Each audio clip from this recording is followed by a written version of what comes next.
Anti এজিংয়ের সাথে লড়াই কেন করব? আমরা ত্বককে যদি এজিংটাকেই আসতে না বলি, কিছু নায়েরও না খুব ভালো গুণ আছে, কিছু নায়েরও না একটা আলাদা রকম ওজন রয়েছে না।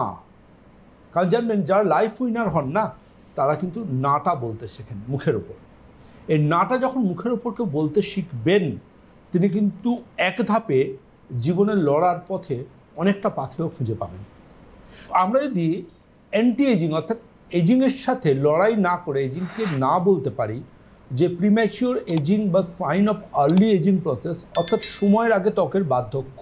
ক্লাস 8 বা 9-এ যে ছেলেটি বা মেয়েটি পড়ছে, তারও ত্বকে কিন্তু বার্ধক্য আসছে। লক্ষ্য করে তার পেরেন্টসরা দেখবেন তার চোখের নিচে ডার্ক সার্কেল আসছে, চামড়া কুঁচকে যাচ্ছে, মুখের মধ্যে রিঙ্কেলস আসছে, কুঁচকোনো ব্যাপার স্কিনে, লাফ লাইন প্রমিনেন্ট হচ্ছে, চোখের নিচে হাসলে কথা বললে কুঁচকে যাচ্ছে। কেন? কী কী কারণ হতে পারে এবং এই সমাধানে কি করবেন আপনারা?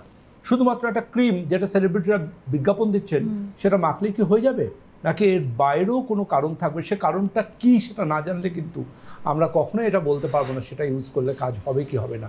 প্রথম যেটা, সেটা হচ্ছে আপনাকে জানতে হবে যে আপনার ত্বকের অকাল বার্ধক্যের কারণ কি।